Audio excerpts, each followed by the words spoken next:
ये कहानी है भजनपुरा नामक गांव की, जहां निशा, अनमोल और अभी रहते थे। तीनों बच्चे एक दूसरे के पक्के दोस्त थे। साथ साथ में स्कूल और ट्यूशन जाते थे। तीनों का बचपन एक साथ खेलते कूदते गुजर रहा था और अब युवावस्था में भी तीनों ने साथ में ही कदम रखा था। एक दिन निशा की मम्मी उसे कहती है, बेटी निशा, अब थोड़ा खेलने कूदने में कम ध्यान दिया करो और अपनी पढ़ाई पर ज्यादा ध्यान दिया करो। इस बार तुम्हारी 10वीं कक्षा है। मम्मी मैं पढ़ती तो हूँ, साथ ही अनमोल और अभी के साथ ट्यूशन भी जाती हूँ। बेटी वो ही समझा रही हूँ तुझे कि अब तू बड़ी हो गई है, तो लड़कों के साथ थोड़ा कम उठा बैठा कर। ये कैसी बातें कर रही हो मम्मी? मैं तो अनमोल और अभी के साथ ही खेलती हूँ और वो मेरे बचपन के दोस्त हैं। तो अभी और अनमोल लड़के नहीं है क्या? पर मम्मी वो तो मेरे बचपन के दोस्त हैं और हम तो साथ में ही बड़े हुए हैं। आप भी उन्हें अच्छे से जानती हो, फिर ऐसा क्यों बोल रही हो? मुझसे ज्यादा सवाल जवाब मत कर, बस जितना बोला है उतना सुन। अब लड़कों के साथ कम खेला कर, समझी? वरना लोग बातें बनाएंगे। ठीक है मम्मी। अगले दिन निशा अपने स्कूल जाती है और अपनी चेयर पर बैठ जाती है। फिर अनमोल और अभी क्लास के अंदर आते हुए कहते हैं, हाय निशा। निशा कोई जवाब नहीं देती। फिर अभी बोलता है, क्या हुआ निशा, आज तुम्हारा मूड कुछ खराब लग रहा है? नहीं कुछ नहीं। फिर अनमोल और अभी निशा के पास आकर बैठ जाते हैं। पूरे दिन निशा उनसे बात नहीं करती। ये देख दोनों दोस्त परेशान हो जाते हैं। फिर निशा की तबीयत खराब हो जाती है और वो स्टेयर्स पर बैठकर रोने लगती है। तभी अनमोल और अभी वहाँ आते हैं। क्या हुआ तुझे? तेरे पेट में दर्द है क्या? हाँ। बता तुझे क्या हुआ है, हम तेरी मदद करेंगे। नहीं, तुम मेरी कोई मदद नहीं कर सकते, तुम दोनों लड़के हो। तभी अनमोल वहाँ से भागकर अपनी एक मैडम के पास जाता है और उन्हें निशा की तबीयत के बारे में बताता है। तभी मैडम वहाँ आ जाती है और निशा की मदद करती है। कुछ देर आराम करने के बाद निशा अनमोल और अभी के पास आती है।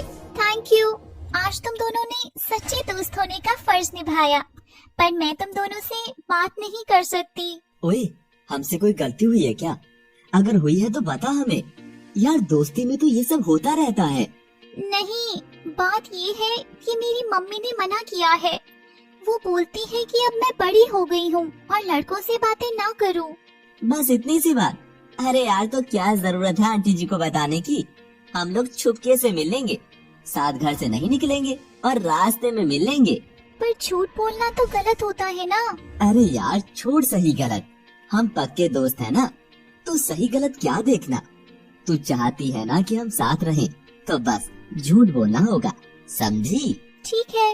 अगले दिन से तीनों छुपके से मिलने लगे और निशा के घर पर उसकी मम्मी को ये नहीं पता था कि अब भी उन तीनों में दोस्ती है। फिर कुछ समय बाद तीनों पार्क में घूमने गए थे। वहाँ वो एक कपल को देखते हैं जो पेड़ के पीछे बैठकर एक दूसरे का हाथ पकड़े बैठे थे। तभी निशा बोलती है, ये दोनों अकेले ऐसे एक दूसरे का हाथ पकड़े क्यों बैठे हैं? अरे ये कपल होंगे ना। कपल मतलब? ये बात सुनकर अनमोल और अभी तेज तेज हंसने लगते हैं। ये दोनों एक दूसरे से प्यार करते होंगे ना। अच्छा, तो ये शादीशुदा होंगे? अरे नहीं नहीं, ये शादीशुदा नहीं होंगे, बस एक दूसरे से प्यार करते होंगे। प्यार क्या होता है? एक दूसरे के साथ रहना, अपनी खुशी और गम साथ में शेयर करना और एक दूसरे की हेल्प करना, यही तो प्यार होता है। तो हम भी एक दूसरे से प्यार करते हैं, क्योंकि ये सब तो हम भी करते हैं। अनमोल ये बात हंसी में डाल देता है और फिर तीनों वहाँ से चले जाते हैं। अगले दिन निशा अपनी फैमिली के साथ घूमने जाती है। वहाँ भी वो कुछ लड़के और लड़कियों को साथ देखती है, तो उसे भी याद आता है कैसे अनमोल ने उसकी मदद करी थी, साथ ही कैसे वो हमेशा उसकी केयर करता है। धीरे धीरे निशा को लगता है कि वो अनमोल को पसंद करने लगी है। तो एक दिन वो अनमोल को क्लास में कहती है, अनमोल मुझे तुमसे कुछ कहना है। बोलना, क्या बात है? क्लास के बाद बात करेंगे, पर अकेले आना। फिर क्लास होने के बाद अनमोल और निशा एक दूसरे से मिलते हैं और निशा उससे कहती है, मैं तुम्हें पसंद करती हूँ, इनफैक्ट आई लव यू। पहले तो अनमोल ये बात सुनकर हैरान हो जाता है, पर थोड़ा सोचने के बाद उसे लगता है कि वो और निशा बचपन के दोस्त हैं। साथ ही वो भी निशा को पसंद करता था, तो वो भी उसे बोल देता है, आई लव यू टू। फिर दोनों एक दूसरे के गले लगते हैं। उस दिन से वो फोन पर बातें करने लगे। साथ ही घूमते फिरते दोनों ये भी भूल चुके थे कि उनका एक दोस्त और है। दोनों अपनी ही दुनिया में इतने खोए हुए थे कि सब भूल चुके थे। एक दिन क्लास खत्म होने के बाद सब बच्चे क्लास से चले जाते हैं और उस दिन अभी स्कूल आया नहीं था, तो अनमोल और निशा को कुछ समय मिल जाता है एक दूसरे के साथ। दोनों एक दूसरे को गले लगाते हैं और बचपने में सब कुछ भूल जाते हैं और अपनी हदें पार कर देते हैं। फिर कुछ समय बाद निशा के फिर से पेट में दर्द हो जाता है और वो रास्ते में बेहोश हो जाती है। अनमोल और अभी उसे डॉक्टर के यहाँ ले जाते हैं। फिर डॉक्टर निशा को चेक करता है और हैरान होकर तीनों को कहता है, इस लड़की के माता पिता कहाँ हैं? तुम लोगों को देखकर लगता है कि स्कूल में ही पढ़ते हो। डॉक्टर अंकल, बताओ तो इसको हुआ क्या है? ये बेहोश क्यों हो गई? इसके घर परिवार में से किसी बड़े को बुलाओ, मुझे उनसे बात करनी है। डॉक्टर अंकल बताओ तो कुछ, कहीं से कोई बड़ी बीमारी तो नहीं हुई? नहीं बच्चों, किसी बड़े को साथ लेकर आओ या अपने पेरेंट्स का नंबर दे दो, मैं बात करता हूँ। तीनों ये बात सुनकर बहुत हैरान हो जाते हैं और तीनों वहाँ से भाग जाते हैं। फिर रास्ते में तीनों बात करते हैं और डर जाते हैं कि क्यों डॉक्टर उनके पेरेंट्स को बुला रहे थे। तीनों फिर अपने घर चले जाते हैं। घर जाकर निशा आराम करती है और थोड़ी देर बाद उसे उल्टी होने लगी। फिर उसकी मम्मी उसे पूछती है, बेटी तेरी तबीयत ठीक नहीं है, तूने मुझे बताया क्यों नहीं? स्कूल में कुछ उल्टा सीधा खा लिया होगा। कुछ बाहर का नहीं खाया माँ मैंने, मैं ठीक हूँ, बस कुछ बेचैनी सी हो रही है। चल तू आराम कर, मैं कुछ अच्छा सा बनाती हूँ तेरे लिए। निशा कुछ समझ नहीं पा रही थी कि आखिर उसको हुआ क्या है। अगले दिन वो स्कूल जाती है और वहाँ पे होश हो जाती है। फिर उसकी क्लास टीचर उसे फिर से उसी हॉस्पिटल लेकर जाती है। डॉक्टर निशा को देखकर बोलते हैं, ये लड़की किसके साथ आई है?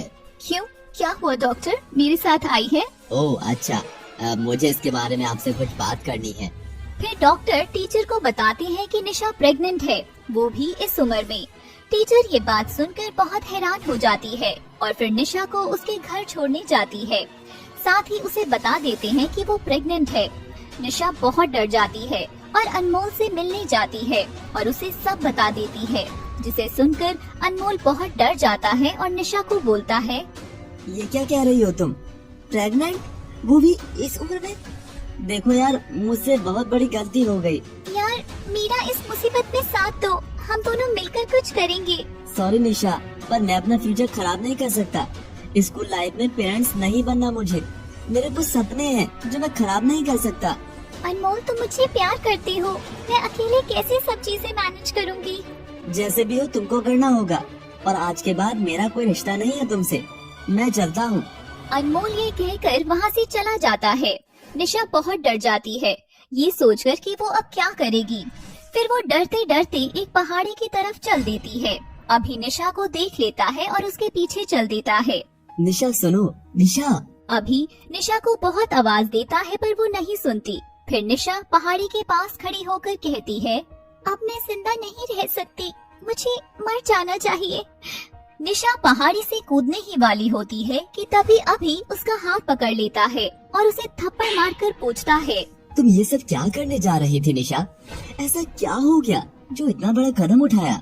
फिर निशा रोते हुए अभी को सब सच बता देती है। सब सुनकर अभी कहता है, तुम दोनों रिलेशनशिप में थे, इसलिए मुझसे दूर दूर रहते थे। और ये क्या क्या तुम दोनों ने? प्रेग्नेंट, वो भी इस उम्र में। अब घर वालों को क्या बताओगे? और अब क्या होगा? यार कोई तो रास्ता निकालना होगा। फिर अभी और निशा टीचर के पास जाते हैं। अभी टीचर को कहता है, मैडम प्लीज आप निशा की मदद करिए। जो भी इसने किया वो गलत था, पर इसे आपके साथ की जरूरत है। फिर टीचर अभी और निशा का साथ देती है और उनकी मदद करती है। अभी भी साथ में टीचर और निशा से प्रॉमिस करता है कि वो बड़ा होकर निशा से शादी करेगा और हमेशा उसका साथ देगा। अभी तुमने निशा से अपनी सच्ची दोस्ती निभाई है, यही सच्चा रिश्ता होता है, ना कि जो अनमोल ने किया। वैसे तो ये बहुत बड़ी गलती की है तुमने निशा, पर तुमसे ये बचपने में हुई है, इसलिए मैं तुम्हारा साथ दूंगी। फिर टीचर निशा को एक दवाई देती हैं, जिससे निशा का मिसकैरेज हो जाता है। फिर निशा और अभी बहुत पढ़ाई करते हैं और कामयाब हो जाते हैं और एक दूसरे से शादी कर लेते हैं। और अनमोल ना तो पढ़ाई कर पाता है, ना ही कुछ बन पाया। और उसने अपने सच्चे और अच्छे दोस्त भी खो दिए।